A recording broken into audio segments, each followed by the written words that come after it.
Hello friends, আমি শুভম। দেখলাম হটস্টারের নতুন একটা সিনেমা যার নাম moonwalk, Malayalam cinema, Hindi dubbing available আছে। হিন্দি ডাবিং মোটামুটি ঠিকঠাক দেখে নেওয়া যায়। 2 ঘন্টা রানিং লেন্থের সিনেমা, এবং এটা যদি আপনি হটস্টারে দেখছেন তাহলে আরামসে এই সিনেমাটা, এই 2 ঘন্টার সিনেমাটা আপনার দেখতে দেখতে 3 ঘন্টা লেগে যাবে। কারণ এই ওটিটি প্ল্যাটফর্মটা তো জালি একটা ওটিটি প্ল্যাটফর্ম। এখানে এত অ্যাড দেয়, প্রত্যেকটা টাইমে যে রিদমে আপনি সিনেমাটা দেখছেন প্রত্যেকটা জায়গায় রিদমটা ব্রেক করে দিচ্ছে। আপনার দেখতে দেখতে একটা না মুখে গালাগালি চলে আসবে, ভাই কি দেখাতে চাইছো ভাই, একটা সিন দেখাচ্ছে 2টো করে অ্যাড দিচ্ছে। আপনি জোগাড় করে দেখে নিন, ওর থেকে অনেক ভালোভাবে দেখতে পারবেন, শান্তি মনে দেখতে পারবেন। হটস্টারে দেখবেন 2 ঘন্টার সিনেমা 3 ঘন্টা 3.5 ঘন্টা লাগিয়ে দেবে। যাই হোক, এবারে সিনেমাটায় আসি, কেমন হলো সিনেমাটা। দেখুন, এই সিনেমাটার মধ্যে পোটেনশিয়াল ছিল খুব ভালো একটা সিনেমা হওয়ার, কিন্তু হতে কি পারলো সেটা নিয়ে কথা বলবো এই ভিডিওতে। এবার দেখুন, মালায়ালাম সিনেমা, রুটের মালায়ালাম সিনেমা, এবং এরকম ধরনের সিনেমার প্রতি না একটা এক্সপেকটেশন মানুষের জন্মে গেছে। কারণ মালায়ালাম সিনেমা এরকম ধরনের বার সেট করে ফেলেছে যে দেখার আগেই আমাদের একটা মোটামুটি মাথায় একটা ডিসিশন আমরা সেট করে ফেলি যে না, এই সিনেমাটা তো ভালোই হবে, মালায়ালাম থেকে আসছে।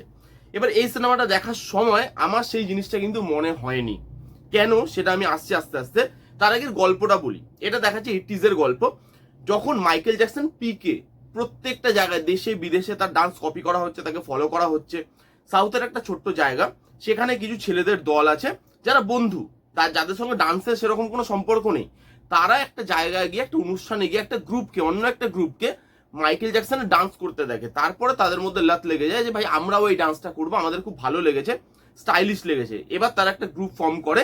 সেই গ্রুপটা কি করে পরবর্তীকালে ডান্সটা শিখছে, আদৌ শিখতে পারছে কিনা, এই ডান্সটা করে তারা পপুলারিটি পাচ্ছে না, এই নিয়েই গোটা সিনেমাটা। এবার যদি এর পজিটিভ দিকগুলো নিয়ে কথা বলি, দেখুন কিছু পজিটিভ দিক তো অবশ্যই হয়েছে। প্রথমত 80s-এর ব্যাকড্রপটা সেট করা হয়েছে, সেখানে এরাটাকে ভালোভাবে ক্রিয়েট করা গেছে। সেখানে যে রুটেড লুক অ্যান্ড ফিল রাখা হয়েছে, সেখানে যেরকম টাইম, মানে সেই টাইমে যেরকম ধরনের জিনিসপত্রের ব্যবহার হতো সেই জিনিসগুলোকে রাখা হয়েছে। যেরকম ধরনের গাড়ি, যেরকম ধরনের বাড়ি, বাইক, সেই জিনিসগুলোকে আপনি দেখতে পাবেন, এবং ওই এরাটা আপনি ফিল করতে পারবেন যে হ্যাঁ, আমি ওই এরার একটা সিনেমা দেখছি। আপনার কিন্তু লুক অ্যান্ড ফিলটা দেখতে, ব্যাকড্রপটা দেখতে ভালো লাগবে। সেট ভালো করা হয়েছে, এখানে মিউজিকের কাজ ভালো। এখানে যতগুলো ডান্স পারফরমেন্স আছে, ওখানে যেভাবে মিউজিক করা হয়েছে সেটা ভালো লাগে, পেপি লাগে, এবং যখন আপনি দেখছেন ওই মিউজিকটার জন্য আপনি ডান্সটা দেখে নেবেন। এরকম ধরনের মিউজিক করা হয়েছে, ভালো লাগবে। এখানে যতজন পারফর্ম করেছে, পারফরমেন্স মোটামুটি সবারই ভালো, কারোর খারাপ নয়। এবং এই যে বন্ধুরা আছে, বন্ধুদের মধ্যে যে বন্ডিংটা ফুটে আসে। তাদেরকে আপনি দেখে বুঝতে পারবেন যে তারা পারফর্ম হয়তো করছে না, তারা অ্যাকচুয়ালি তো বন্ধুই, হয়তো ছোটবেলা থেকে তারা একসাথেই বড় হয়েছে। এরকম ধরনের বন্ডিং, এরকম ধরনের কেমিস্ট্রি এখানে ফুটে আসে। এবং লাস্টের দিকে ক্লাইম্যাক্সে গিয়ে সিনেমাটা বেটার হয়। লাস্টের 15 মিনিট খুব ভালো। সেখানে একজনের একটা সোলো ডান্স পারফরমেন্স আছে, ওই ডান্স পারফরমেন্সটা খুব ভালো। তার ভেতরে কি চলছে এবং সে তার রাগ পুরো এই ডান্সটার মধ্যে উগরে দিচ্ছে, সেই জিনিসটা আপনি বুঝতে পারবেন। তার প্র্যাকটিসটা দেখাচ্ছে যখন, সেই মানুষটার সঙ্গে আপনি কানেক্ট করতে পারবেন। লাস্টের 15 মিনিট সিনেমাটা বেশ ভালো হয়। এবার আসে সিনেমাটার নেগেটিভ দিকে।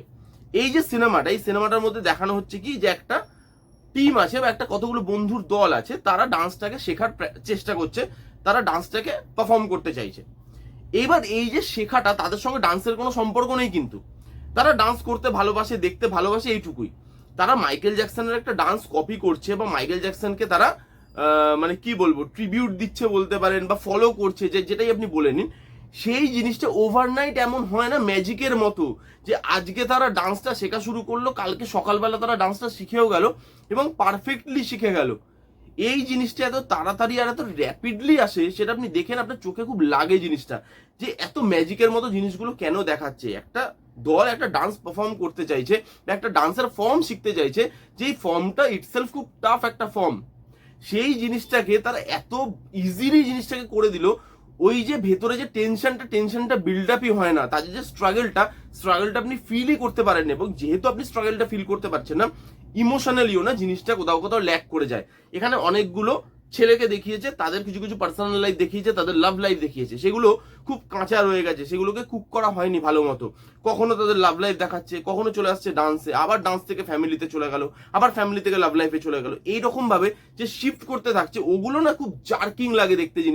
জিনিসটা স্মুথ নয়, এবং প্রত্যেকটা প্রবলেম এত ইজিলি সলিউশন হয়ে যাচ্ছে, সেগুলো দেখতে আপনার ম্যাজিকের মতো লাগবে। ইমোশন কোথাও গিয়ে ওয়ার্ক করে না, কোনো ক্যারেক্টারের সাথে বা কোনো রিলেশনশিপের সাথে যে আপনি জুড়ে যাবেন শেষ অব্দি, যে না এই ক্যারেক্টারটা, একটা ক্যারেক্টার আছে, ওই একটা ক্যারেক্টারকেই ভালো লাগে আপনার, যে একদম লাস্টে গিয়ে ডান্সটা পারফর্ম করবে, যার কথা বলছি আপনারা বুঝতে পারছেন। বাকি ক্যারেক্টারগুলোর সঙ্গে যে আপনার বন্ডিংটা তৈরি হবে, তাদের লাভ লাইফ দেখে, ফ্যামিলি লাইফ দেখে, তাদের স্ট্রাগলটা আপনি বুঝতে পারবেন, সেই জিনিসটা কোথাও আমার ফিল হয়নি।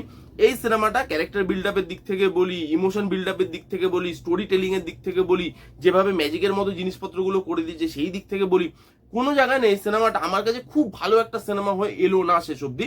লাস্টের 15-20 মিনিট ছাড়া অ্যাভারেজ একটা সিনেমা। যারা ভাবে মালায়ালাম সিনেমা মানেই খুব ভালো এবং সেটা আউটস্ট্যান্ডিং কিছু প্রোভাইড করবে, সেটা যে সবসময় হয় না, সেটা এই সিনেমাটাই প্রুভ করে দেয়। তবুও আপনারা যদি দেখতে চান একটা সিনেমা টাইম পাসের জন্য, আপনারা এই সিনেমাটা দেখে নিতে পারেন জোগাড় করে অথবা হটস্টারে। এই ছিল মুনওয়াক বলে সিনেমাটা রিভিউ। কারা কারা অলরেডি দেখেছেন কমেন্ট করে জানান যে আপনাদের কিরকম লেগেছে। যারা যারা দেখেননি যান গিয়ে দেখুন। কেমন লাগলো রিভিউটা জানাতে ভুলবেন না। ভালো লাগলে please give Thums up, like করবেন, কমেন্ট করবেন, শেয়ার করবেন, চ্যানেলটাকে মাস্ট সাবস্ক্রাইব করবেন। দেখা হচ্ছে নেক্সট কোনো ভিডিওতে। ততক্ষণ bye bye, take care and be safe.